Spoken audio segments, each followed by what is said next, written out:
Welcome to the September 14th, 2021 episode of Reactive Consciousness, the in-depth podcast about what happened this week in our lives. I'm your host, vysethebold, and this is Lotus Prince. And we have another beautiful, wonderful show, and it is not a Nintendo Direct. We have a PlayStation event. Event, yes. What is it? PlayStation Showcase, is that what they call them? I don't know. Yeah, it's the PlayStation Showcase. And I have to say, it was a pretty strong show. And I have to say, this is a rare case where I actually watched it. Yeah, I gotcha. There's some good stuff in here. It is kind of funny that, they are kind of partnered with Disney an awful lot. Yeah. A good chunk of them. So I'm pretty excited about this. So, probably what was the first thing that they showed was that Korean action game. I forget what that was called. Oh yeah, not Bayonetta. Yeah, it looked like Bayonetta, but it wasn't. But it looked like fun. It did. Like sci-fi Bayonetta. Yeah, exactly. And I thought it was it looked pretty neat, though. The people on in the chat on YouTube are always saying like the opposite of whatever I'm thinking, which is really funny. They're like, "Oh, boring." I was like, "I like a character action game. I don't know what you guys are talking about." The game studio that people like specifically for their gameplay, and this looks just like that, is boring. All right. Yeah, I you know what it is I think the thing is, I think this kind of thing was geared towards players like us, because there weren't really many multiplayer games or anything. These were all single player games. You know, I didn't really think about that, but that's a good point. Except for maybe Guardians of the Galaxy. Yeah. Yeah, but it was very single player centric, and this day and age, that's kind of refreshing for a AAA kind of thing. But I think it's just one of those things. If you're into multiplayer gaming, we both of us are not. I think it's one of those things where this may not have been for you, I guess. I'm surprised they didn't show off at least a teaser for VR. I thought they would have. That's a good point, yeah. Everything was, I mean, as far as a PlayStation 5 is concerned, pretty accessible. Yeah, so that's what I thought the teaser at the beginning was getting at with the passing of the crown. I thought it was going to be them transitioning into the VR, but it was not to be. So the game that we were talking about was Project Eve. Okay. So that had a strong showing. I thought that looked pretty neat. It's by a company I've never heard of, but it is a Korean company. Oh, yeah. Wait, no. The first one was Knights of the Old Republic remake. Well, yeah, but we've been talking about not Bayonetta. From what I've heard, it was like a gacha game kind of company. Okay. So, that kind of thing, which I saw it in the comments, was, explaining the gratuitous ass shots. I know that you get a little bit of that in Bayonetta, but that's Bayonetta flaunting her own sexuality, and this was more just the camera angles were in the viewer's favor, you know? Yeah, it's very anime, but yeah, for in the worst way. But yeah, I did think that the action did look like a lot of fun. I just hope that it's not it doesn't have a cheap feel to it, which sometimes games made by a company like that can feel. Moving back again on KOTOR, Knights of the Old Republic remake, which oddly enough did not mention BioWare at all, and BioWare has basically denied working on it. Which is interesting. Well, because if modern BioWare were working on it, then you could fuck everybody. Yeah, But I think that it was pretty. I don't know how that would work because like all of their infrastructure and like writing, you have to pay them somehow. They must have had to license it or something from them. Yeah, I don't know. But maybe they're not making it. I don't know. But yeah, Aspire is making that. Which is pretty cool considering like I was thinking about playing KOTOR, in some sort of near future. So I think it's definitely one of people's attention. There's also a Borderlands spinoff, Tiny Tina's Wonderlands. Yeah. Yeah, I mean, the game looked fun, and it called itself out on using guns in a fantasy setting. And they're like, shut up, it's fun, that's why. I don't care about Borderlands, I never have, but like, that's entertaining. I did like Borderlands in the beginning, but I think it like kind of overstayed its welcome. But that's besides me. I think 2 just hit the sweet spot. It didn't really need anything after that. But yeah. And also Forspoken showed up again. Do you remember Forspoken? I remember the name. Which one was that? The one with the girl with like the bangles around her arm that could shoot stuff.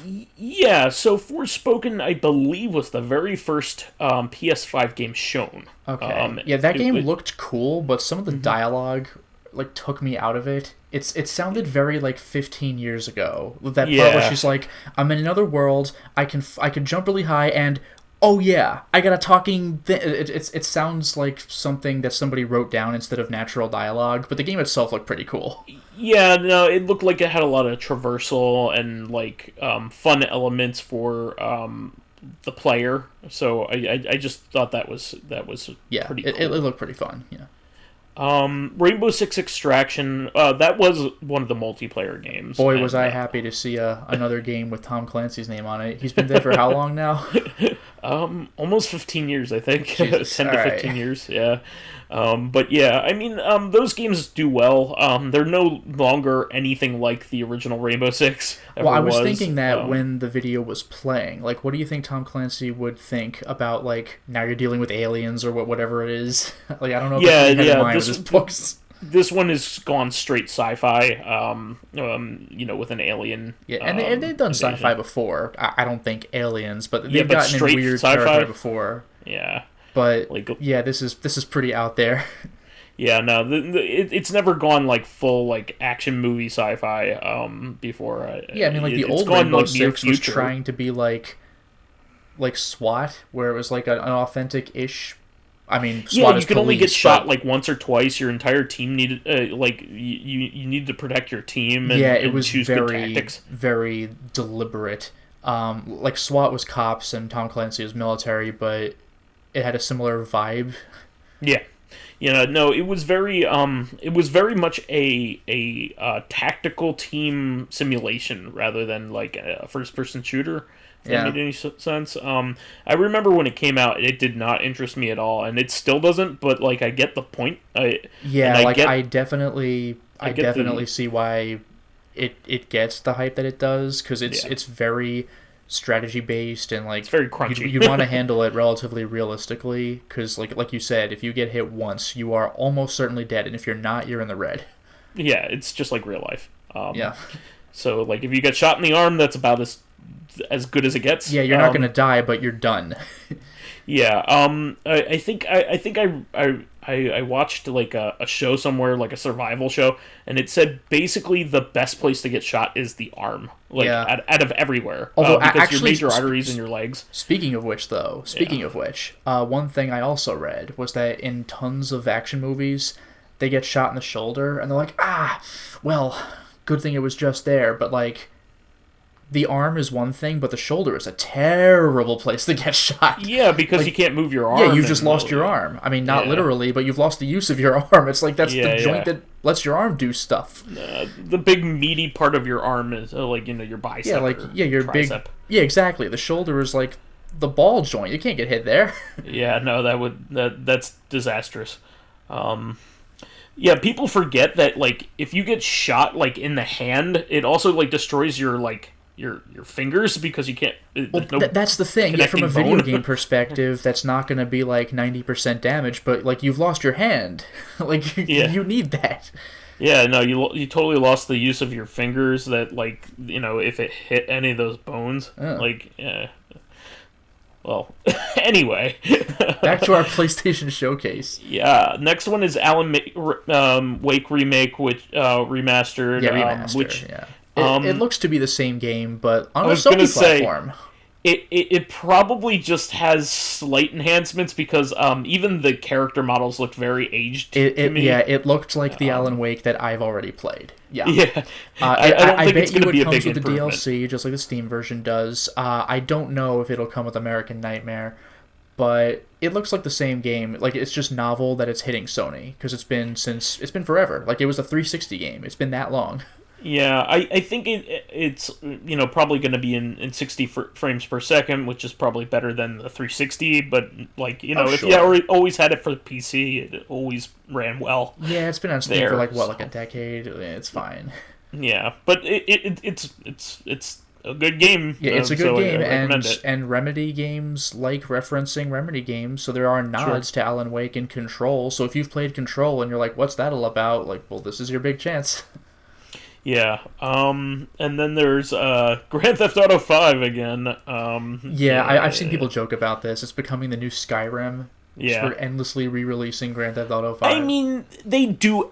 It's a little unfair because the online is the draw, and they continue to add new content to it. Yeah, to be fair, Skyrim is just ports, except for when they added VR support. Yeah, but they haven't added new content for a very long time. Whereas they added new content. They add new content to Grand Theft Auto Online all the time. Yeah.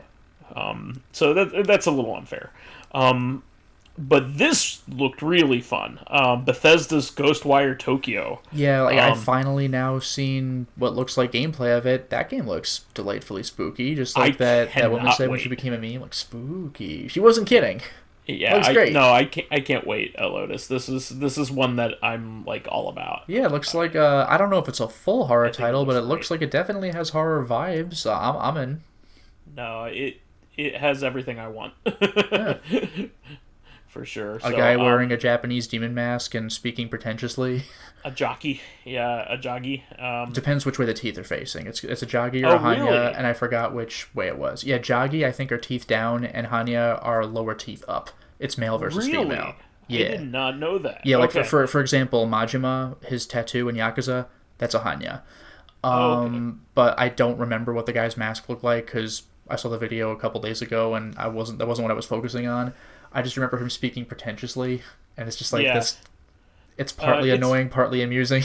There's not enough first-person horror. There's the fear games and the fear effect game. Not the fear effect games. The Fatal Frame games, but there's not much outside of that. And even Fatal Frame, it's third person until you attack. I think only the remake of Fatal Frame 2 on the Wii is straight up first person. More famously, there's Amnesia, and there's the Penumbra titles, but those are more like. I didn't get as. This is an action game. Yeah. This looks like an action game. Yeah, and those games I've seen them described, and I see them that way as myself as hide and seek games because I don't get spooked when the enemy shows up because there's no fight or flight. It's just flight. So I'm let me find a hiding spot then. Yeah. But this looked like a lot of fun. It definitely had our vibe on it, all over it. Yeah, I think it looks good. Yeah. Also, Bethesda, makes good stuff, so I'm all for it. Eidos is making Guardians of the Galaxy. We kind of already mentioned that. Yeah, the characters looked more like their comic book characters, their counterparts, excuse me. Yeah, than the actors in the Marvel movies. But okay, fine. Honestly. I don't know how well these games tend to age. I don't know who goes back and plays old Marvel games, but at the same time, this will help it age better. You don't have to keep renewing licensing rights, except for Marvel itself. Yeah, and it doesn't have a it has some. I think I heard Nolan North as Rocket Raccoon, if I'm not mistaken. Oh, okay. But, I love his voice actor in Marvel vs. Capcom 3. Just a straight up shit talker. That was great. Yeah. I think Guardians has good potential as a squad based shooter. And it looked like a lot of fun to be Star-Lord in it, which looked like a lot of fun. Sure. So I'm all for it. Plus, it also gives an introduction to people of the comics versions of them, which don't get a whole lot of the comics never did, and I don't even know how much they did after the MCU. Like, I all I can picture is Chris Pratt, because that was a good movie.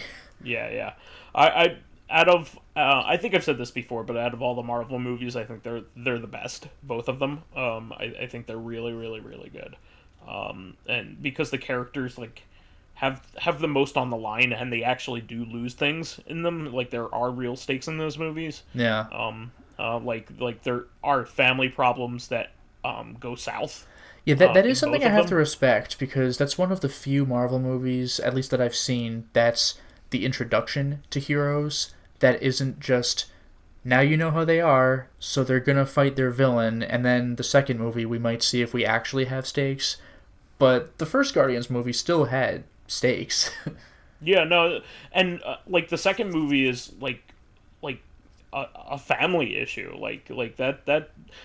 Shang-Chi was good about that too, but I think this, overall, I think James Gunn is just a fantastic writer and writer director, and I think he really did a good job with that and the Suicide Squad. Yeah, he should do a Lollipop Chainsaw too. He should. I think his characterizations are very, very good. And his directing, I think they're great. Especially the action scenes in the Suicide Squad, that Harley Quinn sequence is spectacular. But anyway, moving on. Free to play battle royale Vampire the Masquerade game. They are licensing the hell out of that. I never even got really interested in the original game, which is the one people talk about. Man, I do not care about this. Yeah, and you shouldn't. Well, I mean, even if I did the franchise Battle Royale, I'm out. Yeah. Well, I mean, it's just like when Shadowrun, when Shadowrun came out with a Quake-ish shooter, that is not what Shadowrun is all about. Yeah, when I picture Cyberpunk, I picture just running around and shooting stuff in floaty environments. Shadowrun is kind of the proto Deus Ex kind of game. It's all about exploring the area and talking your way into things and out of things, and it's about your character growth and your making allies and stuff like that. It was D&D. It's role playing. It's pretty much it's Cyberpunk D&D. Yeah, and Vampire the Masquerade Bloodlines, was just the one that people love, is all about that too. It's Vampire D&D, and that's a genuinely clever concept. Yeah, and that's what you want. You want to be able to see if you can get into a secret base full of weirdos, or join a guild, or join a team, or try to save the world, or try to fuck up the world, or not even do either. There's role playing. That's what people want out of it. Not a battle royale. So anyway, also vampires fighting other vampires. What is that?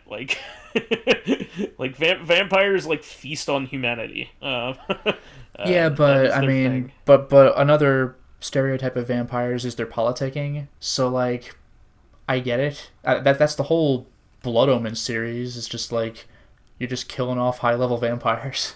Yeah, well, anyway. As much as I disliked the actual gameplay of Blood Omen 1, that game goes places, though. Yeah. The end of that game is nuts. So, the next one was Bethesda's Deathloop, which I didn't get a good look at. Do you remember that one? Well, I mean, it was just a cinematic trailer from what I remember, but people joined some experiment. I don't know if it was willing or not. It looks like it might have been, but they're caught in the same party day, Groundhog Day style. Oh, wow. And I think it's an experiment to see because they realize it's looping. So what do? Do they change their behaviors? Do they start killing each other? What happens? So that sounds like an interesting premise. And a collaboration between Epic and Radiohead. What? Yeah, that no one knows what it is. It's just like, this is a thing that exists.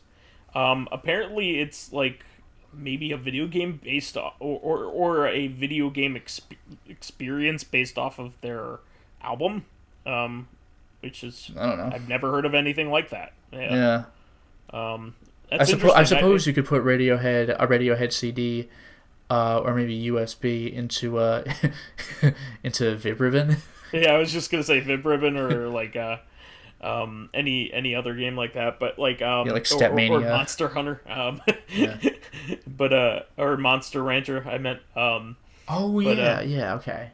The only thing I can think of like this is like Peter Gabriel put out an entire album that was like a media experience, like a PC media experience. The only thing that I can think of like that, like around the time of Myst, he was like, I'm gonna put out a music album and have it do like visuals and stuff, which is noble. Well, there's also that one Daft Punk movie. Yeah, but that's a movie. Bands have been doing like album movies and like forever, like Hard Day's Night, like the Beatles. Oh, okay, that's true. That's true. There was Tommy, The Who. There's been a whole bunch. I mean, Pink Floyd's The Wall.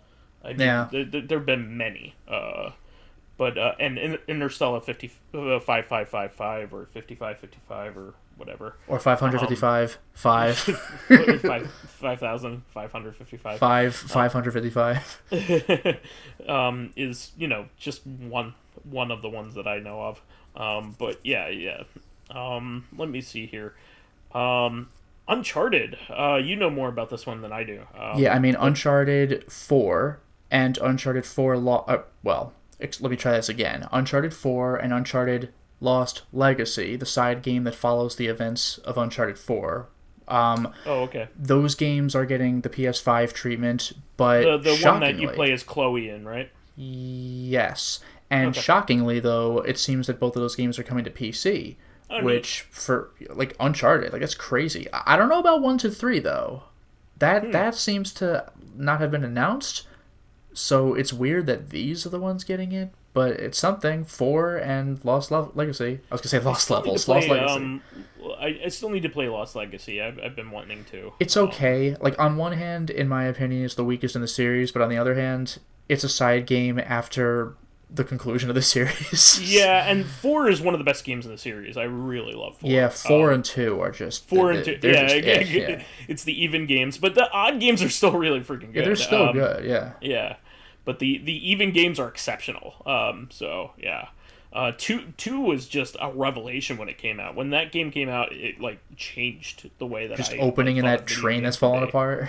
Yeah, it's like one of the best sequences in a video game ever. Yeah, and when you're jumping from truck to truck in a high-speed chase, like, that was nuts.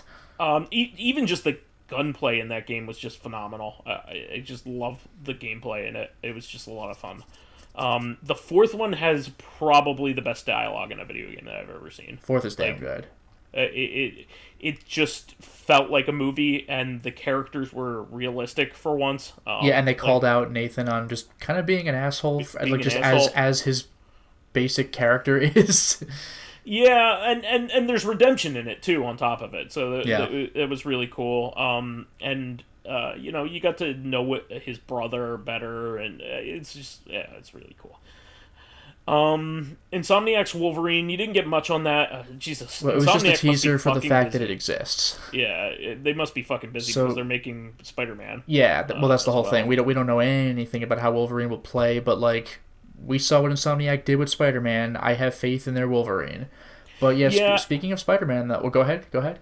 I was just gonna say Wolverine lends himself to be a great video game character. Well, yeah, like that PS2 game, like the Wolverine Origins thing, based on the crappy movie, that was a brilliant title. It was also rated M. It was a violent-ass Wolverine game. I think that was like really the first time they really gave you carte blanche, like healing factor that actually mattered in that game. Yeah. But you still needed it. It was like one of those things. Like yeah, and Insomniac one like that's gonna be a freaking bloodbath. It's gonna be good. Like, I'm surprised. But yeah, speaking of that whole business, yeah, there's finally a teaser for Spider-Man. I guess 2? Is that what you call it? Yeah, no, they officially called it Spider-Man 2. Okay, so we've learned a couple of things. We've learned that Parker and Morales are fighting as Spider-Men together, which is insane. I don't know if that means multiplayer or AI partner or what, but that's quite exciting. What's kind of funny about it? They're color schemed like the Power Rangers. Like there's the black one is wearing black and the white one is wearing white. Yeah, it's kind of funny to me. Oh, you mean like the old season of Power Rangers? Yeah, like the Black Power Rangers, the black Zach's the black one. Yeah, clever. Yeah. Good job, guys. But the narrator over the video, I've been looking for the ultimate opponents. Like, people are suspecting that it might be Kraven the Hunter talking. Oh, yeah. And, like, Insomniac has been good with taking, like, B-list Spider-Man villains and making them actually interesting. Like... Yeah. How many of you knew who Tombstone was before you played Spider-Man PS4? I did, but like he was cool in that game. Yeah, or like Hammerhead. Who the fuck cares about Hammerhead? But he was cool though. He was like a legit gangster, and they made use of his political powers as opposed to his like just being a villain you'd fight, because Spider-Man would probably just kick his ass. I just think they made Negative Man a thing. Which they made Negative Man a thing? Who the hell knew who the hell was Negative Man was? Yeah, I didn't. They made Electro badass. Speaking of, I think they're alluding to Electro being in Spider-Man 2. I mean, why not? He fought the Sinister Six and just kind of sent him to jail. Like, no reason they can't be back. But the reason I bring this up is that Kraven the Hunter is like such a whatever villain. He's like a jungle man who wants to play the most dangerous game, but like he has the potential to be legitimately dangerous and interesting. He makes me think of like Mysterio, where Mysterio's not a fighter and Kraven is, but like both of them I think are more situational, like environmental type villains. Kraven doesn't just walk up to you and fight you. He is a hunter, so he can have all sorts of crazy stuff going on, I'm sure. What I find interesting about that character is his name makes no sense to me. Well, it's spelled with a K, it's just a name, but yeah, Kraven. Yeah, but he is not shown to be Kraven in the slightest. Yeah, the word Kraven means, cowardly. Yeah, exactly. But yeah, Kraven the Hunter could be interesting, but the big reveal, though, is that it seems that he's just talking about looking for an opponent, but who shows up? Not the Spider-Man, but Venom. Venom's in the game, and based on the first Spider-Man game, that might be Harry Osborn, possibly. We've never met Eddie Brock, and it could be Harry Osborn. Also, technically, Green Goblin hasn't shown up yet. So, well, that's true, but my suspicion is that Harry's just going in a completely different direction. That would be cool to make Harry into Venom. That would be a neat thing to do. Yeah, like we're not even talking about the Green Goblin. Like Norman Osborn was like a major factor of the first game, even though you barely ever saw him. And when you finally did, he was actually a victim. But yeah, he never even showed signs of becoming a superpowered villain. He's a grade A asshole, but he didn't show signs of straight up villain status. But Harry's all fucked up. We've seen that, and there was that allusion to the symbiote. Like, he might be Venom. I don't know. We'll have to find out. I find it interesting because like Sony's doing everything they can with Spider-Man that they can in all the different ways. They must have made a really cool deal with Disney in order to do the things that they wanted to do. Especially with the new Venom movie coming out, which actually looks really interesting. Like they're doing Maximum Carnage like a bridge. That's the thing. Yeah, like Venom 1 looked kind of okay, but I didn't quite have the incentive. But I just have nostalgia for Maximum Carnage. I might want to see Venom 2. I mentioned this when we talked about the trailer the first time, but I just love that when Venom, he's in the full Venom symbiote costume and he's ready to fight, and then the symbiote itself sees Carnage And he's like, a red one? Oh, shit. And he just turns off and leaves Eddie standing there. And he's like, are you fucking kidding me? like, help me out.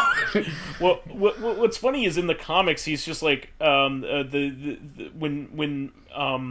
Carnage gets created, like Venom, like they like Eddie sees Carnage is like, what the hell is this? You tell me what this is, and Venom's like, oh yeah, I procreated, and it's just like, he's like, and you didn't tell me, and he's just like, we do it all the time. Yeah. But the thing with not even Maximum Carnage, regular. That was like the original Carnage. Yeah, the regular Carnage, but like Spider-Man had to reveal that he had faked his own death and was in fact alive, which infuriated Venom. But he was like, dude, Carnage is going nuts and he's killing indiscriminately, and Venom's like, I guess I gotta take responsibility for this. We'll settle this shit later. And he teams up with Spider-Man very reluctantly. Yeah. So, I'm excited. I mean, like, Insomniac makes some great fucking games. So, they knock it out almost every single time. Yeah. Like, the worst thing I could think of was Ratchet and Clank All 4-1, and that game's still okay. Yeah, I mean, they probably were contractually obligated to make that one or something. It felt pretty different, yeah. Exactly. But of course, there's also Gran Turismo 7. Not of interest to us, but I understand it. That and Forza are like the car porn games. Gran Turismo, it's the ultimate car game. Gran Turismo was like the ultimate authentic car experience, though. It's not like, whoa, racing! Like, there is racing, but it feels like if you were actually racing your cars have very realistic weight and handling, which people don't expect. Yeah, like you're not, and also you're not racing a race car. You're racing like a very high quality. Sometimes. Well, not even. Well, I guess it does include normal stuff, but Gran Turismo 4 has you fucking starting off with a PT Cruiser. It sucks. Okay, fair enough. Yeah. No, I was gonna say high end regular cars, but all right, regular cars as well. No, it starts off with regular cars. They have you, like, they work you up to, like, the supercars. Okay. So they start you earning licenses with things like, Honda Civics, and things like that. And Gran Turismo was always known for having particularly gorgeous graphics. Like, gorgeous, like, even on PlayStation 2, that was one of the single-digit number of games that was playable in 1080i on the PS2. Yeah, you can go look back at those games, and they still look pretty good. Apart from everything else, all of its peers. Yeah, because Gran Turismo is like intentionally somewhat limited. Like, it's focusing just on the cars and how they would drive. So, like, within that scope, they made it the best they could possibly make it, and it holds up. Like, it's crazy. The only thing it doesn't do, and this is a criticism that's leveled at them, they don't have realistic crashing. Okay. And that's because the companies wouldn't cooperate if they did. Because to bust up their own cars. Well, not only that, but it also like would point out like what the obvious flaws of their cars were. Oh, that's true. Yeah, that's like when they were filming The West Wing, like they weren't allowed to reveal like their sets because it was like very accurate to the actual like White House. Yeah, like the floor plan. No, that was a thing. They were like if it had realistic crashing, it would show you what parts of the cars crush in first, and you could actually use the game as like a crashing simulator to judge whether you should purchase that car. Exactly. Yeah, whether it's safe or not, and all that stuff. And believe me, the Polyphony Studios would go to the trouble of making it accurate. Just look at anything. Like, just look at any 5-minute video of those games. Everything is in excruciating detail. Yeah. They've been known to obsess over like gear shifting sounds and like making sure they're accurate. And, this is like those hardcore car people that are just obsessed with working on their cars and making it cool. Like, what if those people made a video game? Exactly. And this is basically all they make. They make is Gran Turismo, really. I think they made Omega Boost as well. That's like the only other thing I think I remember Polyphony making. Which is kind of funny when you think about it, because Omega Boost is just like, a space shooter. It's kind of funny. With real space physics, with real spaceships. No, not at all. It is straight up like Star Fox kind of game. That's great. But anyway, And a really big one for probably a lot of people, including me if I get around to playing the first one, but, well, fourth one, I guess. But, God of War Ragnarok. The fourth one, try again. I mean, it would be labeled number 4, I suppose, but it's like the seventh one. It would be God of War 4. But it would, but it's like the seventh game, so Ragnarok is like the 8th. Well, I mean, if we're counting PSP and Vita games, come on, or PSP games. Yeah, there's 3 prequels and 3 regular games, and then there's God of War PS4, and now really there's God all of you War need Ragnarok. To play is like the numbered ones. Honestly, but that's true. There's a boss in 3 that addresses things that you did in the PSP games, but that's just PSP/Vita. But that's as far as that goes. I mean, come on. All the best stuff happens in the mainline titles. But I mean, like, I really wanted to play this like immediately. I think it's also funny that they're calling it Ragnarok because, like, it's basically doing all the Thor movie stuff. Which is kind of funny. Well, they're calling it Ragnarok because it's approaching Ragnarok. I know, but also they also gave it the old spelling, so I guess but did they? Was there a different spelling somewhere? It ends with a K, I guess. I don't know. Yeah, it always ends with a K. Yeah. Oh, I don't know. They're using like the a different looking alphabet at least. But anyway, it looks like Old English alphabet. But anyway, no, I didn't even notice. It's just Ragnarok. I don't know, but but we're finally gonna deal with Thor because Thor was a character who was mentioned in God of War PS4. You never met him, but he always sounded like, oh, we don't want to piss this guy off. Like, you've seen how, like, what assholes these other gods are. Oh, you ain't seen Thor, so, like, he's going to be a big part of this game. And actually, this isn't part of the video itself necessarily, but there was a bit of, like, pointless controversy about the way Thor looks in God of War Ragnarok. Have you seen the picture? No. Because people are whining about him because he looks like he has a potbelly. But there's a lot of, like, backlash from people who actually know what the hell they're talking about. I was gonna say he was like kind of a jolly warrior, like almost like. Well, it's not even that. That is part of it. Like, Thor is immortal until Ragnarok. He knows this, so fuck it. Let's feast. He's a Norse god, so there's that. But in addition, people were posting exhaustive pictures of, like, World's Strongest Men images, and those guys do not look like Schwarzenegger. Schwarzenegger is not the strongest man in the world. He's a bodybuilder. These guys are strong men, and they look soft, and they're just fucking not. So, like, Thor... Even look at it like a shot put guy in the Olympics. Like, he doesn't have, like, a six-pack of abs. Like, he's not a bodybuilder. He's a shot put thrower. Like, those people are consuming. It's like sumo wrestlers. They're consuming tons and tons of calories, but they're using them. Yeah, sumo wrestlers aren't just fat. Yeah, it may look like fat, but, like, I mean, nobody has 0% fat, but, like, it's not fat. Bodybuilders are about bodybuilders are about size and things like that, but they're mostly about aesthetics. Well, that's the thing. When people think like strongmen, they're often picturing like the bodybuilders or like runners. And Thor is not either of those. And World's Strongest Men contests do not have those body types. Like, Thor probably would look like that if he really existed. Like, if you saw a guy looking like Thor coming your way, like, even if you didn't like know a deadlifter, you wouldn't want to fight this fucking guy. Too. Like, he's terrifying. Deadlifters aren't particularly thin either. They have the mass though.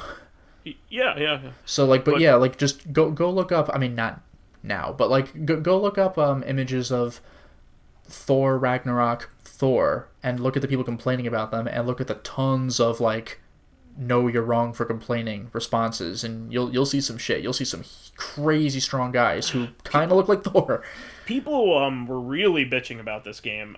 Like they also spotted like animations that were like the same as in the first one. And like the developers came out and they're like, give us a break. There are some animations in here that took us like a year to get correct. Yeah, it's a very smooth game with like 0 loading screens. Like, yeah, fucking chill.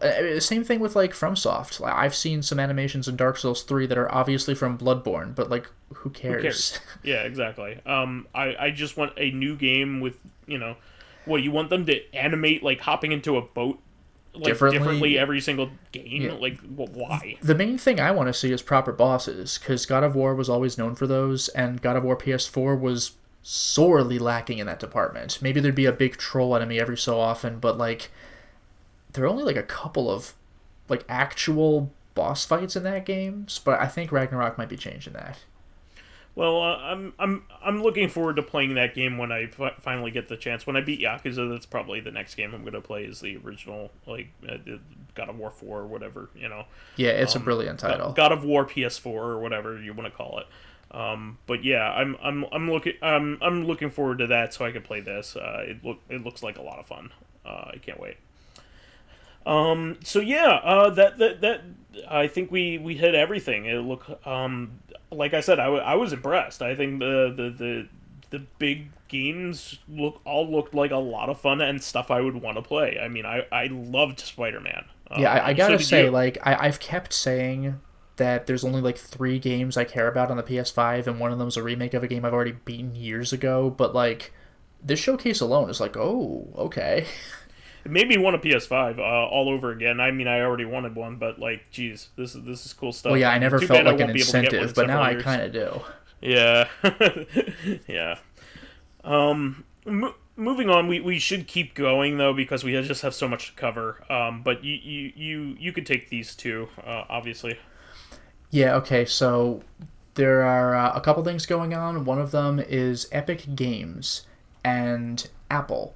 So there was a ruling about a court case. So it seems that Apple must allow App Store devs to redirect users to other payment systems. They can't just use the proprietary Apple payment, especially because I think Apple collects like 30%, and every other store was like, every other entity was like, that's a horrible ripoff. So this is actually a major. Especially you could use PayPal or Amazon Pay or so this Google Pay. This is a major win. Not just for Epic, but for basically everybody but Apple. And like, I don't like Epic, but I'm absolutely cheering for them this time. More. Yeah, fuck Apple. Well, Epic doesn't try going all proprietary on your ass. Although it did snatch up a ton of properties, but eventually they were released other things. Yeah, but they're all timed. Yeah, it's timed. It's douchey, but it's not infuriating. They're also like trying to earn people's respect too by like giving out free stuff. So I mean, they do that a lot. But yeah, I mean, this is just a straight up win for Epic. I very much appreciate that this suit happened. Yeah, no, it gives you a freedom of the marketplace that should be there. You should be able to use whatever's easiest for you. Like PayPal's easiest for me. That's what I use for basically everything. Yeah, same. And one more thing here for you as well. Yeah, Twitch. I mean, Twitch has already been coming under fire for not doing a good job of weeding out just like hateful, offensive users and everything like that. But there's also been these things called hate raid. Doing moderation. But there's also been these things called hate raids. I don't know if you necessarily know what that means, but Twitch has a feature called raiding where, like, it's a good thing, where, like, other people might just show up. Let's all go to this person's stream. So you'll see, like, a little notification. X user is raiding with a party of however many people came over. So it's like, oh, you brought a crowd to me. That's so awesome. So, like, it's called raid. It has a negative connotation, but it's actually a really good thing. But there's been what's called hate raids, where like usually Twitch streamers have these like audio-visual notifications when things happen.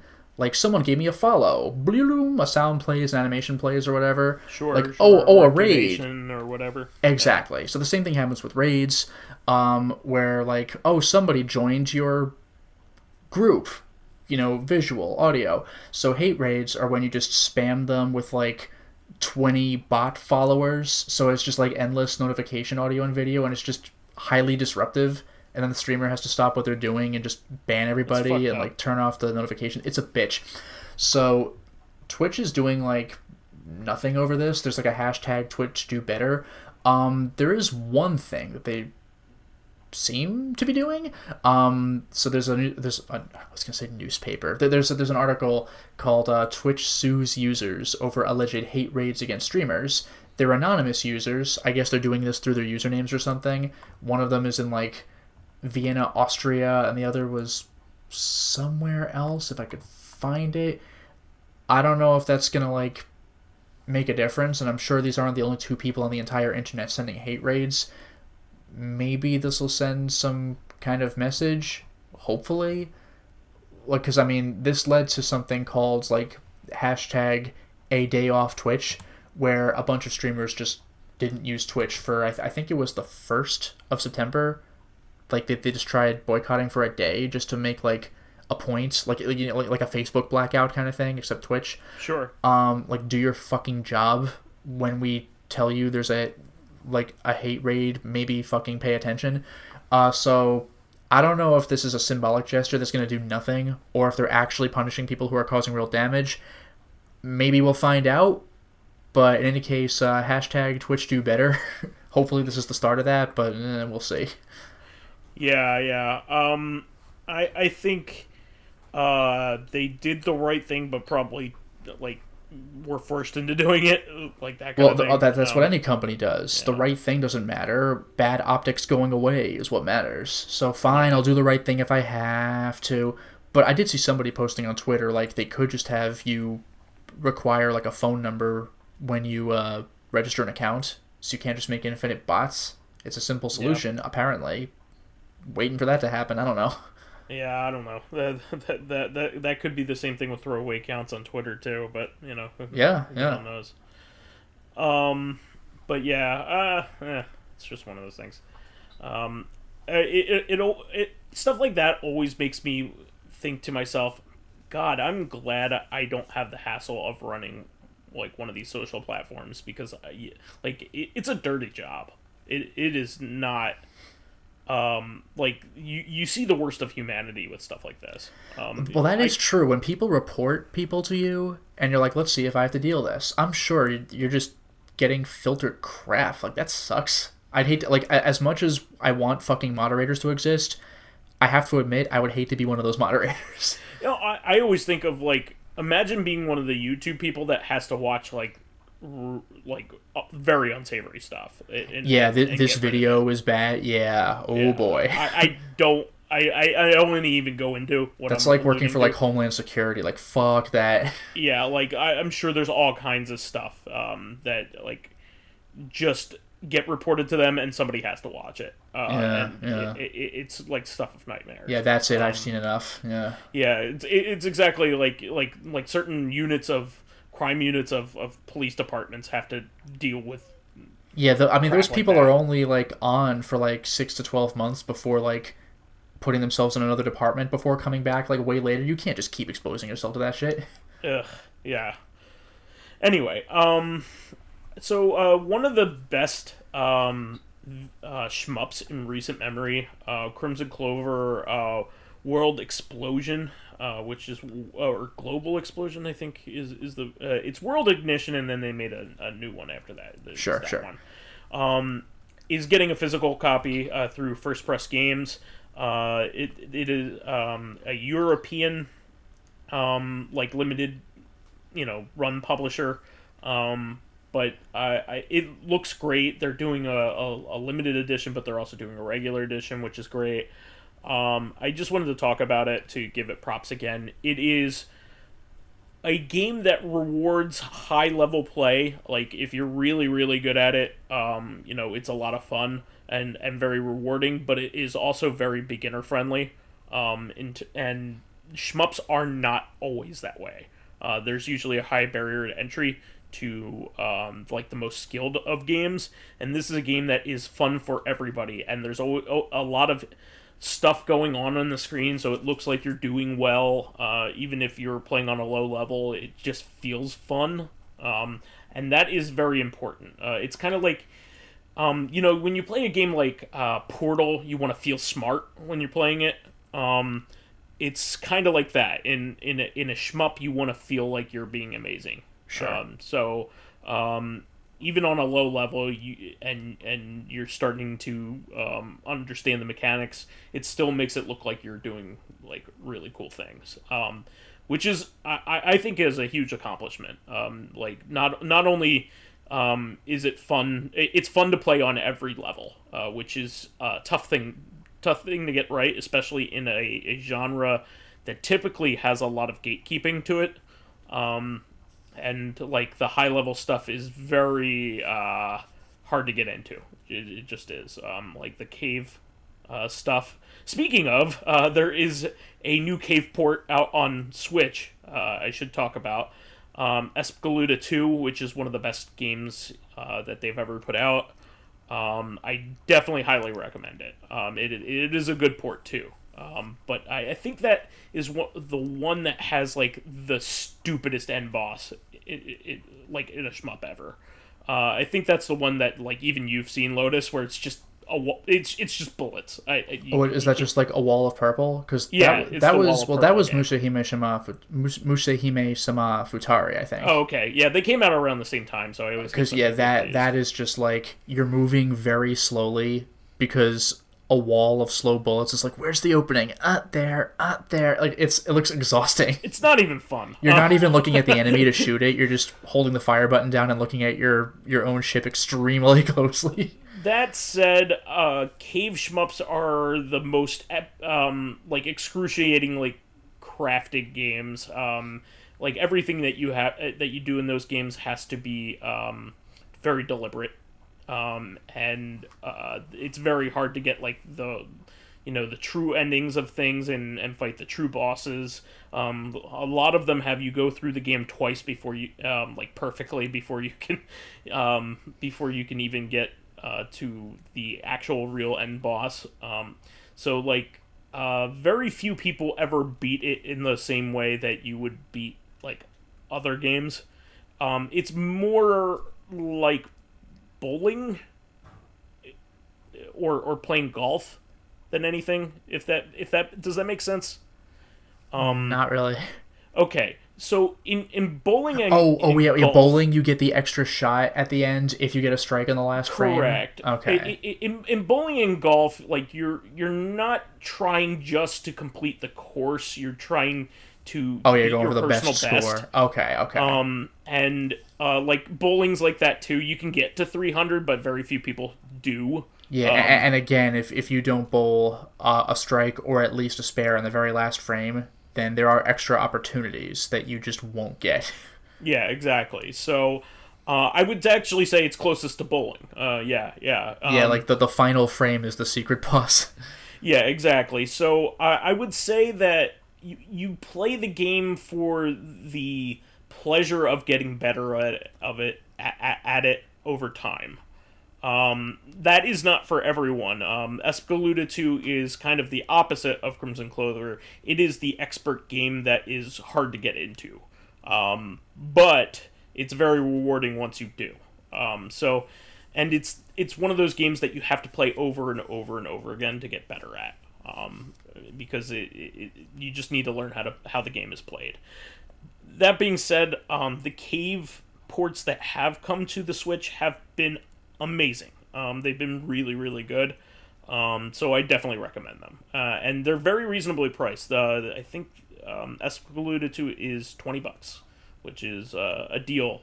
Most cave games, I remember having to buy this game, import it from Japan for the 360 when it was released. It was $80.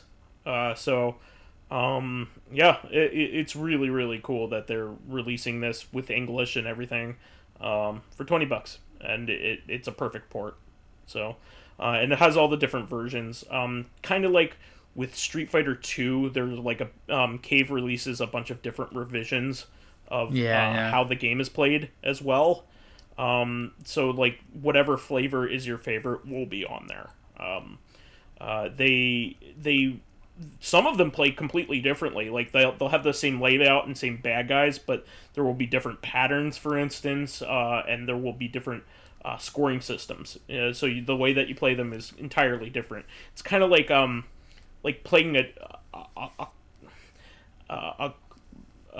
different version of solitaire or something like that, when you're playing with cards. It's just like solitaire with different rules. It's just kind of like that, if that makes sense. So like you could play regular solitaire or spider solitaire or whatever. Well, how about Monopoly with various house rules? Yeah, exactly. Various house rules, and the dynamics completely change based off of those what appear to be minor differences, but are completely game changing. Believe it or not, literally. And also another thing in shmup news is that Razion EX is a game that was put out by NG Dev Team to be a game basically exclusively released on Neo Geo MVS.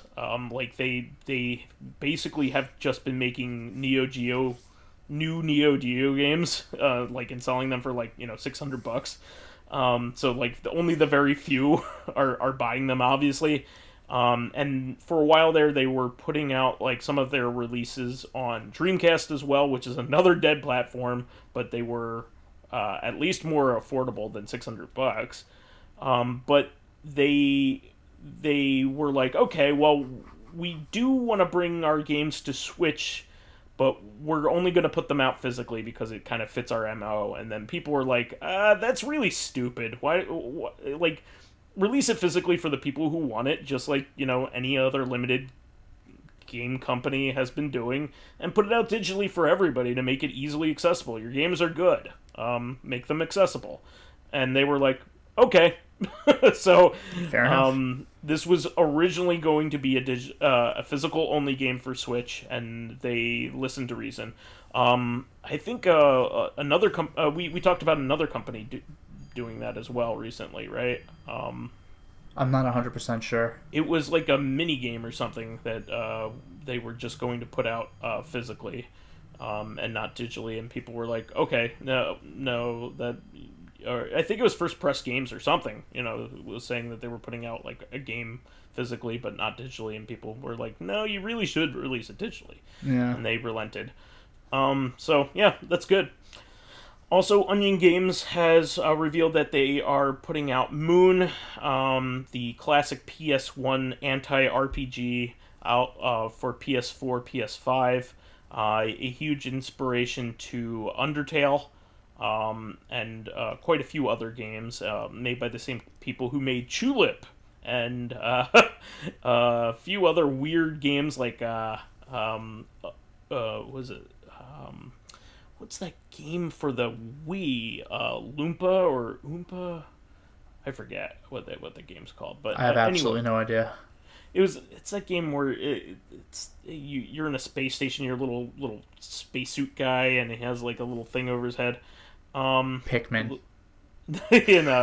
But similar kind of art style. But anyway, this is the company that makes a lot of quirky games. They made Blackbird, which was actually a shmup that was really well received, and quite a few other great games recently. But Moon is like the game that a lot of people really wanted to play from them that never it never came out, even with a fan translation or anything, and they finally put it out on Switch. It's coming to PS4 and PS5, so other people can play it, which is great. Also, we were talking about the Cruis'N series last week, and the latest Cruis'N game is out this week. You can buy a physical copy of it. It's just kind of fun. Yeah, sounds good to me. A lot of people are saying it's great. It's probably the best Cruis'N game. So that's pretty cool. The Cruis'N games always kind of had like a kitschy feel to them. They kind of had like that digitized graphics kind of thing going on. But yeah, Cruis'N Blast looks like a blast. It looks kind of like a even more arcadey Burnout, if that's even such a thing. It appears I was right, Lotus, about NIS Classics Volume 2. That's true. So the games revealed were Makai Kingdom, and we thought that was like the game that was a lock. We were like, it has to be Makai Kingdom, and it was.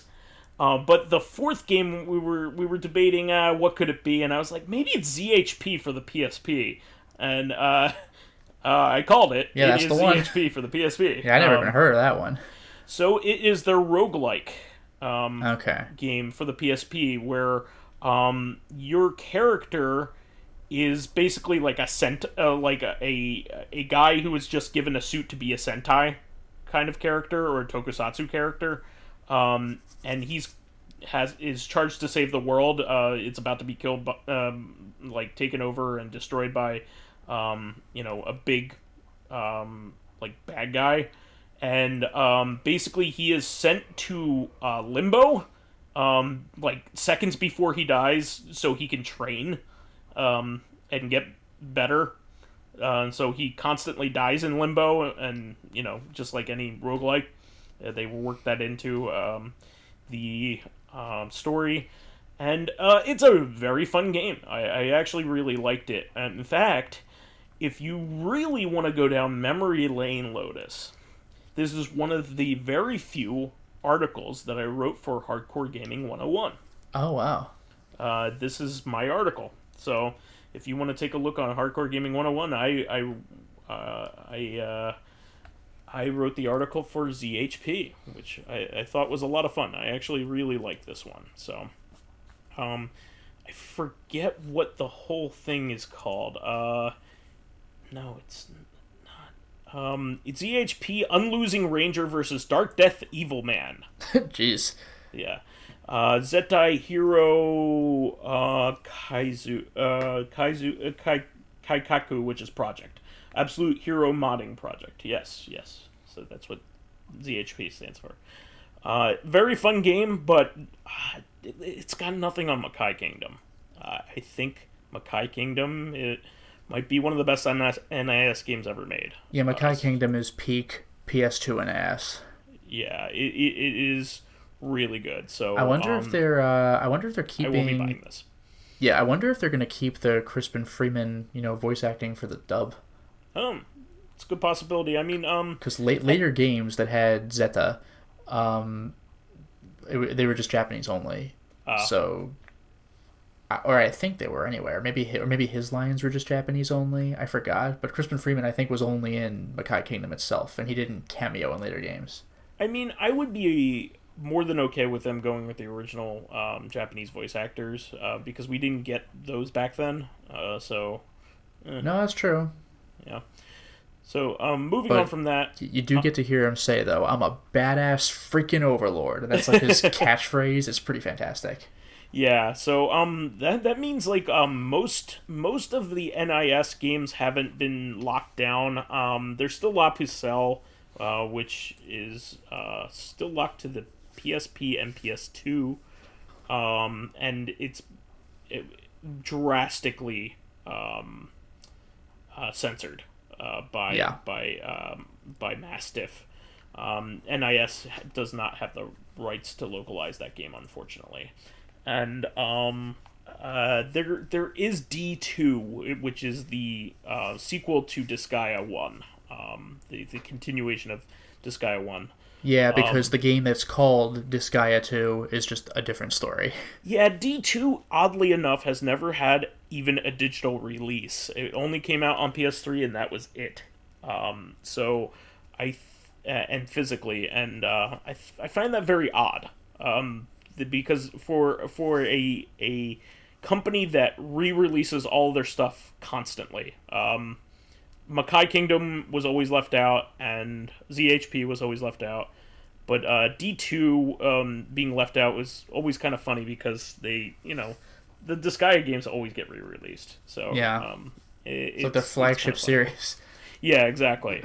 So it's kind of funny, considering it's the sequel to their most popular character. Lahara is probably the most popular character in Disgaea. So if Nipponichi had a mascot, he'd probably be it. Maybe a Prinny. It's the Prinny. Yeah, it's a Prinny. Prinny's universal, so fair enough.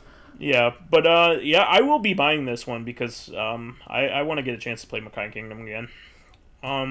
Moving on from that, I did want to mention this. Take this with a grain of salt. People are making too much out of this. Because I looked at their actual quote. Platinum Games is open to porting Star Fox Zero. That does not. People are saying they want to. That is not the same thing. Yeah. They are open to doing it. And it's also not up to them. It is very much a Nintendo property. I would like that because Star Fox Zero got heavily criticized upon launch, but then the people that actually bought and played it and really spent some time with it said it was really, really good. And people did not give it the credit it was due. It is also one of the Wii U games that I would say needs to be rescued. There aren't too many more of those left, thankfully. Just this, Chronicles X, Xenoblade Chronicles Xenoblade X. Chronicles X, Devil's Third. Yeah, I keep bringing that up. Always in there. And the Paper Mario game on there, but that wasn't even that good. So and Donkey Kong Tropical Freeze without additional funky mode. Who cares? Funky mode just ruins it for me. Smash Brothers Ultimate, the less good one. Smash Brothers 4. Yeah. 4 Switch. Yeah. But anyway, I don't know whether it's likely or not because it was a pretty big flop. You know what we need is Batman Arkham City with those electro gloves. And I think there was a version of Mass Effect 3. Ninja Gaiden 3 with like an additional sword in it or something like that. Yeah, I think Mass Effect 3 might have had a little something too. Deus Ex with those maps. Oh yeah, okay. Yeah, Human Revolution. Yeah. But anyway, I don't know whether it's likely or not. I mean, Nintendo seems to be open to bringing just about everything except for the proprietary games, like the games that can't be easily moved, like Nintendo Land and Game & Wario. You're never going to see those. Yeah, those cannot realistically be done. Yeah, but this game I could see it happening, and they can do the right thing by finally giving people the control scheme that they wanted, which was the main criticism. Yeah. So I don't even remember criticisms about the game. It was just the controls. Yeah, I mean, and people got used to it, and ended up really liking it. I mean, who could have foreseen that a Platinum game ended up being good? But anyway. I mean, yeah, well, going back to that discussion about, oh no, I forgot what it was. I forgot what we were talking about that led to talking about Platinum, but just, that's the whole reason people give a damn about the Nier and Drakengard games at all now, is because Nier Automata, they're like, oh, a new Platinum game. Oh, actually, it has a really good story, too. And then they looked into old Nier. Yeah, exactly. Platinum is wonderful. I mean, they don't really make anything bad. So they might make something that isn't up to their normal quality, but that even those are good games. So yeah, probably the weakest thing I can think of might be Anarchy Reigns, because it gets really... Oh, that was a long time ago at this point, though. Yeah, it gets really repetitive, but the character designs and the soundtrack are spectacular. Yeah, dialogue was fun. I really enjoyed watching the cinematics in that game. Yes. Those are just... Platinum could do no wrong with cinematics. Yeah, I mean, I really loved Mad World, so kind of having a... yeah, Mad World's great. Vanquish. Vanquish, Bayonetta, I mean, Astral Chain. Yeah. They make lots of really good games. Even their licensed titles, which are considered their weakest games, are actually a lot of fun. Ninja Turtles and Transformers. Ninja Turtles and Transformers in particular. I think they made a Legend of Korra game too. They did. Yeah, I believe they did. Yeah. Yeah. But even those games are a lot better than a lot of their contemporaries.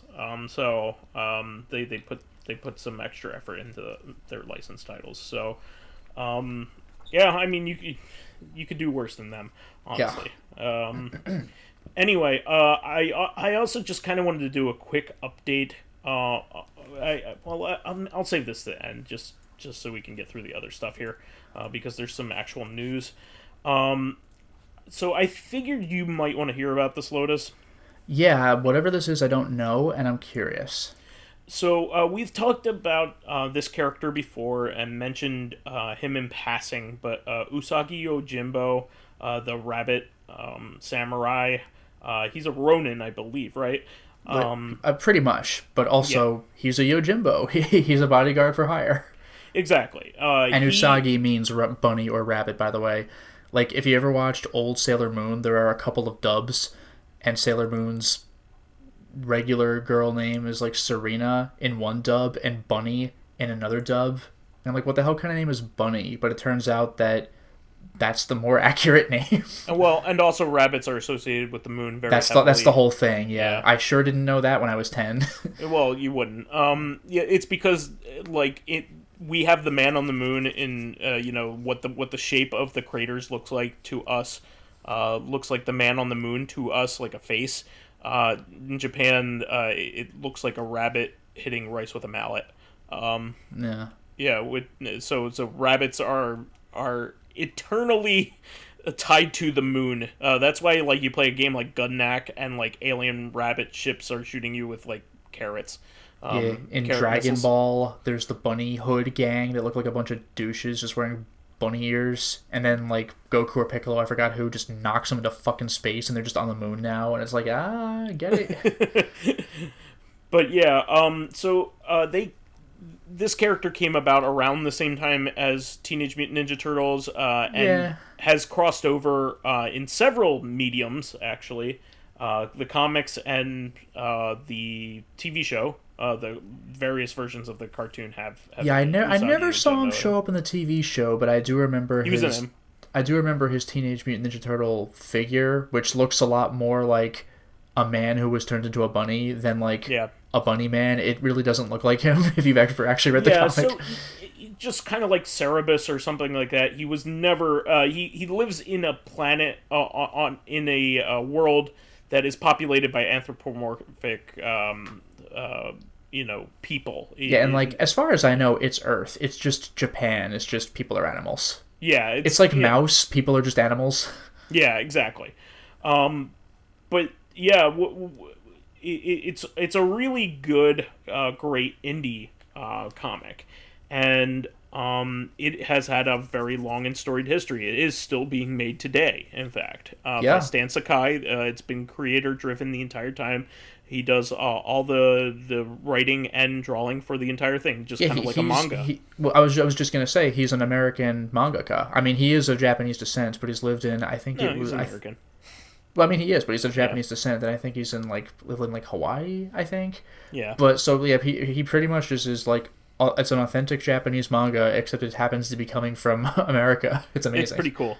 It's really cool like that, but I have been recently getting into the series, and here's the thing. There are two eras. We are in the second era, but he had two major publishers for his eras. Fantagraphics does the beginning, and the second to current is Dark Horse. Dark Horse does not have the rights to reprint the early Fantagraphics stuff, which also has all of his early content from like side stories that he wrote. He wrote small stuff before he got his own book. His own Usagi Yojimbo book. So it has like all the old content Fantagraphics does. Well, I have the very first Fantagraphics trade paperback. And I have the first Dark Horse one, but I wanted to read everything in between before I got to the Dark Horse one, because you got to do that. You got to read everything in order. Well, I for a while there, it looked like the Fantagraphics stuff is out of print. Fantagraphics is well known for making really lavish editions of things that are really, really, really well put together and really thought out. They always put them in the aspect ratio they were originally released in, and they always do careful recreations of their original forms and things like that. But they are very much collector's pieces in those regards. They tend to be expensive, and they tend to be hardcover, which is great for some people, but they're not accessible for a lot of other people. they kind of just put out limited versions of them. So I was having trouble getting all of the volumes in between the first and the first Fantagraphics and the first Dark Horse. Well, they had made a 2-volume hardcover box set that had them all, and it was done a couple years ago. I think about 10 years ago at this point, and has long since been out of print.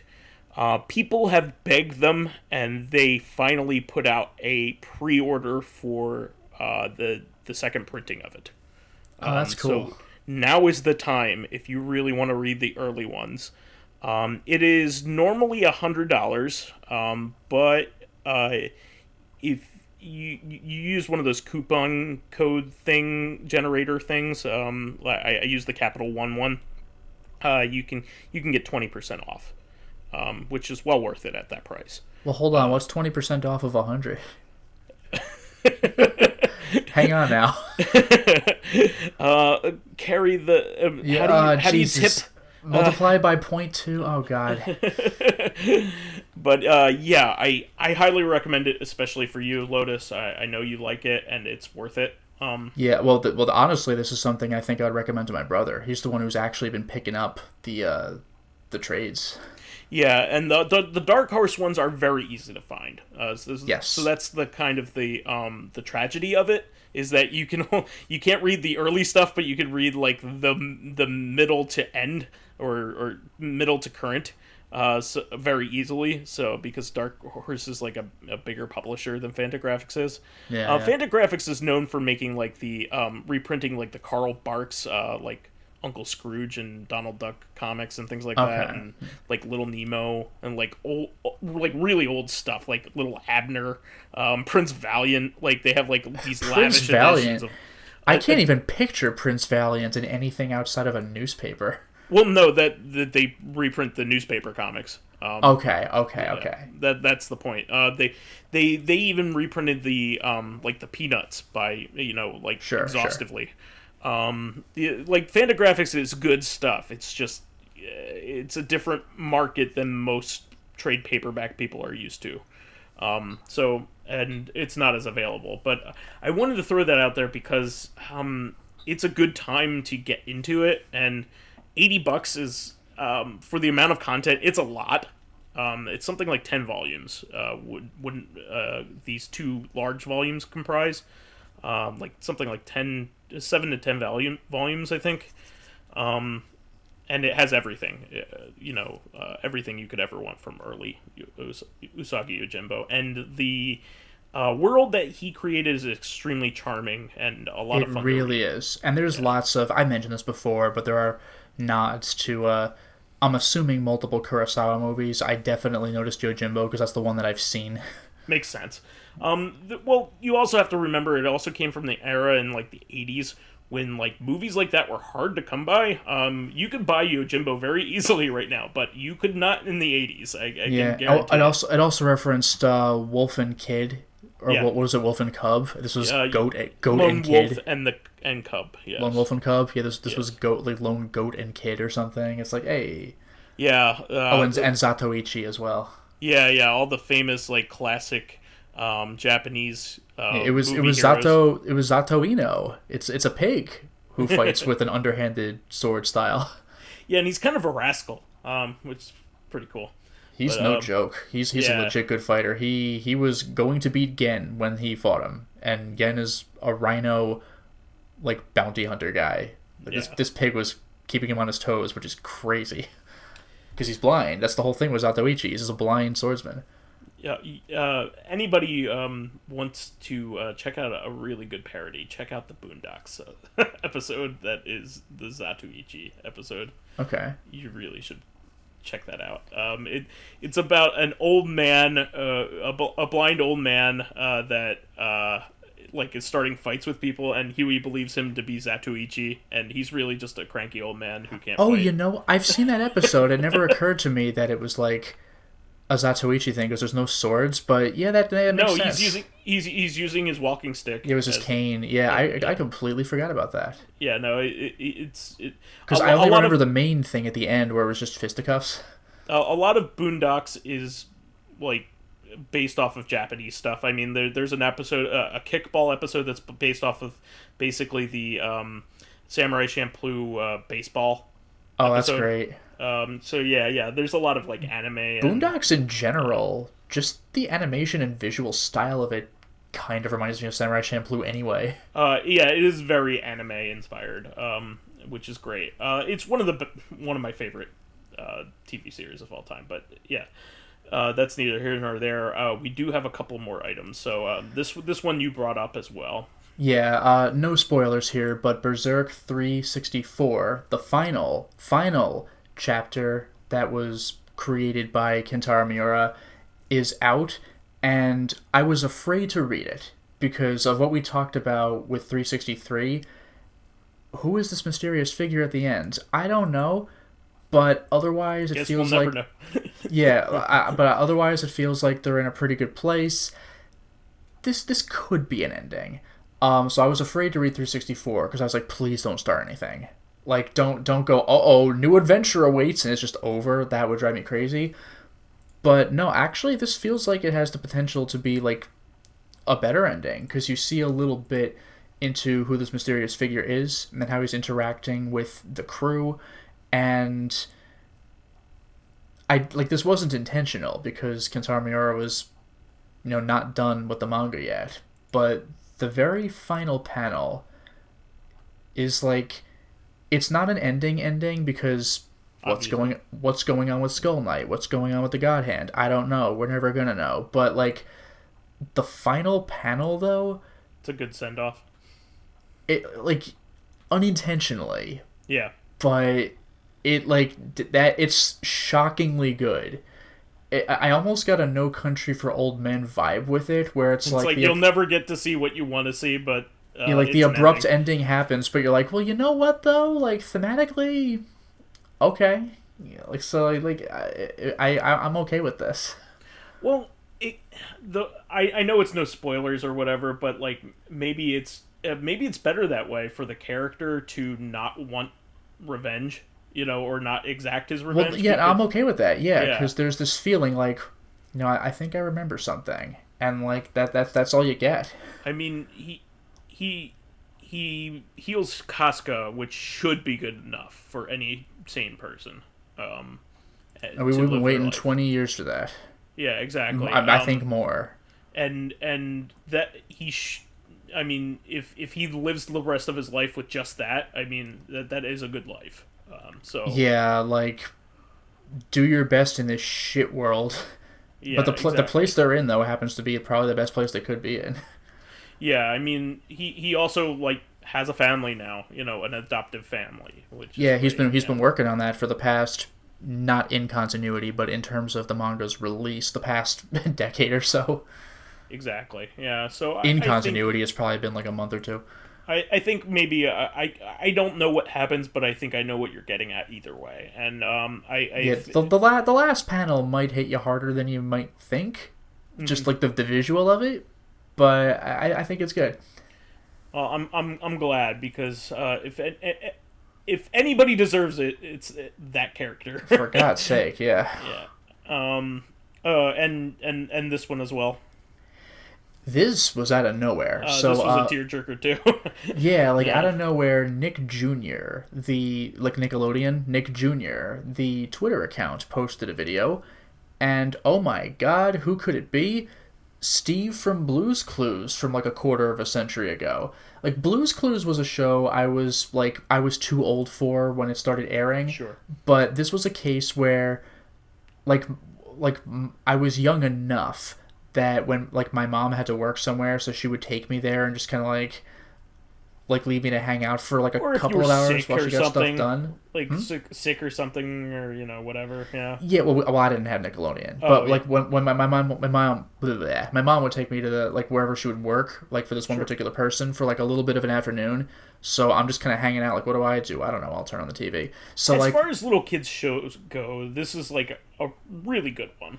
Yeah, I didn't know what it was. I saw the title Blue's Clues. I'm like, oh, it's solving mysteries. This might be interesting. And I turn to it and I see it's this little kiddie show. But like at first I was kind of watching it ironically. I'm like, it's on. But like, it's charming. Steve's fun. What can I say? So Nick Jr. posts way the hell later, basically a Mr. Rogers video, where like Steve is clearly older. I think he left the show because he was starting to lose his hair, so it would look like a little off-putting for him to be like much more like visibly older on the show. So he was replaced by like Kevin, I think it might have been. Mm-hmm. But like the excuse was, I'm going off to college. Bye everybody. It's just kind of like a funny little excuse for that. But he was still. Do you know why he originally left? Didn't I just say he was losing his hair, or was it a different reason? Oh, I'm sorry. Yeah. I think that's the reason. Yeah. I know he also started doing some like music and stuff like that, which I've seen a video of it. It actually was pretty good. But like he came back like still in character, like, I've been learning all sorts of stuff in college, and like, but the way he did it though was surprisingly effective, because if you remember, or even if you don't know the premise of the show, it's a little kiddie show, but it was an attempt to interact with the audience, where it's like, can you find some sort of clue to solve some even Dora the Explorer did that, like, after that, like... Yeah, they talk to the viewer. Yeah, like, so, a clue. So, and then Steve looks at the camera like, oh, thank you. Like, he doesn't say viewer of the show, but he's talking to the viewer of the show. Thanks for helping me out. So, like, he's talking now, like, 25 years later, or however long it's been, where it's like, I've been able to learn all sorts of stuff in college, and I was able to help out, or I was able to do it because you've been helping me out the whole time. Like, from, like, the really early seasons of the show. And it was just like, it was heartwarming. What can I say? It was. Like, and you know what? You look good. I like what you've been doing. It was really amusing. And I wouldn't have recognized this, but some people who know sign language did, was when he said thank you, he also signed it, just that one phrase. Because, I mean, I don't think he knows sign language, but, like, you could do a sign. Sure. So that was pretty nice. That was nice. It was like a Mr. Rogers video, where he's like, I like you just the way you are. It was one of those. I also like the fact that he acknowledged that, like, you might have had a really hard time in the meantime too. That is true. Yeah, like, life happened. It's been multiple decades. Shit happens. Yeah, so I kind of like that he talked to you as a grown-up, which was pretty cool.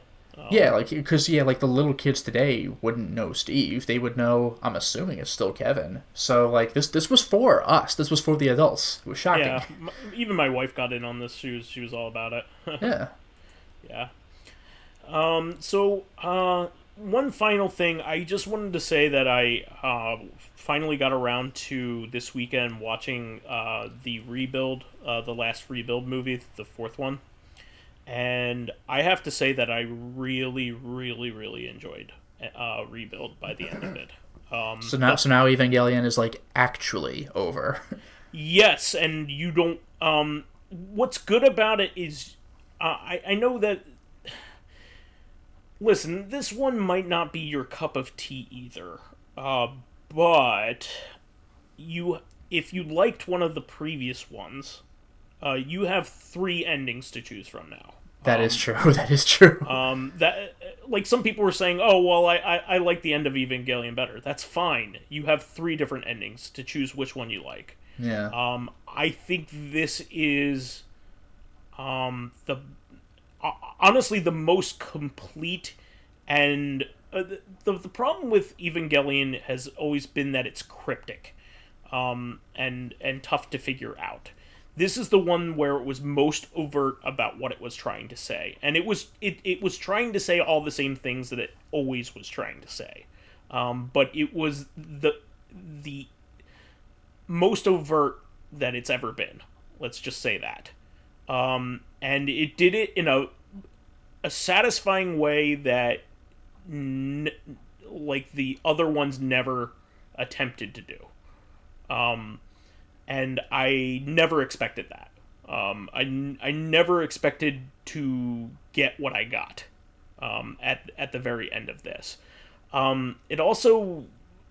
I don't want to ruin it, because the ending is what it all is about, you know? Sure. But the third movie was kind of setting the tone for the fourth movie, so, like, it just kind of...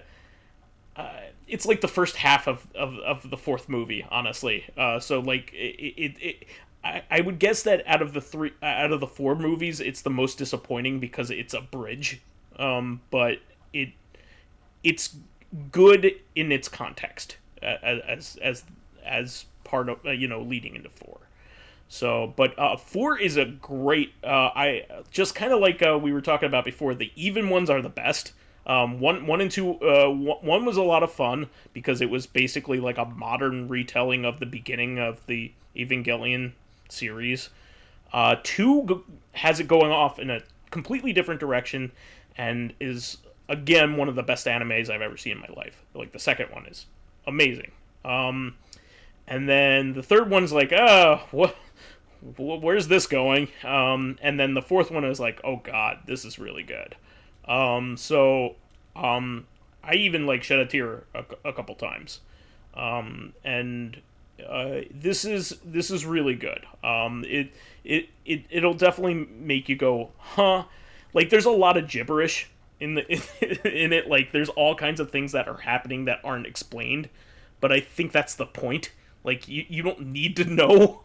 That's not what you should be paying attention to. You shouldn't be paying attention to like the intricacies of like how the mechanics of what they're doing is happening. Even though there's probably like documents about it like going on in the background. It's the characterization and the end game of it all that are important. And this one has probably, to me, like one of the most satisfying endings that you could give it. And it even, like, at the end of it, it even goes, this is the end, like, I want, I can't even talk about it. I can't talk about it because... Just save it then. But if anything, I think what it really is the the creator of Evangelion is now free from Evangelion. And it even feels like that at the end of the movie. I'm fucking done. I already ended this twice. Let this be the last time. And like I said, it feels like that. So, and it's just like, if you know about all the stuff surrounding Evangelion, then like it's even more satisfying. I would even say that it's... I know it kind of stinks to say this, but you kind of need to watch all of it in order to make get the historical context. Yeah, you need to watch the series. You need to watch End of Evangelion, and you need to watch the new one because it has more meaning than just that, than just itself on its own. The context matters. And it's really, really good and very satisfying. So I recommend it. All 4 of the movies are on Prime Video, and you can watch them in whatever language you like, in whatever way you like. I definitely really recommend it. I really enjoyed it. And I think we had a lot to say here, Lotus. What do you think? Yeah, I think I'm all set. That's the show for this week. Please remember to subscribe to the Corrective Consciousness YouTube and SoundCloud pages. While there, please give us thumbs ups, likes, and 5-star ratings on iTunes, or Ray will have to get back in the Ava. It helps promote and spread awareness. For a fourth fucking reboot, don't let it happen. It helps promote and spread awareness of the show, and any bit of encouragement helps keep the show going. I love that King of the Hill one. It's like, Hank, you need to get in the Ava, or we'll have to send Peggy back in. She's Jesus. In that body cast. Yeah. You can catch us on Thursday for our sister podcast, Corrective Consciousness, the podcast where we explore the inanity of pop culture. Finally, you can friend me as vysethebold on pretty much anything. Just give me a heads up. And you can follow me in my YouTube channel, Lotus Prince. You can hit me up on Twitter at Lotus Prince. And finally, if you are interested in seeing my videos early, getting in on exclusive live streams, selecting upcoming games for me to Let's Play, or getting in conversations with me on Discord, with me and other patrons, on Discord in fact, then perhaps consider swinging by my Patreon accounts, which can be found at patreon.com/LotusPrince. Wonderful. Well, we will catch you on Thursday then for another episode of Corrective Consciousness, where we will go over another episode of minigame goodness. We'll catch you then. Until next time, everyone. Bye-bye.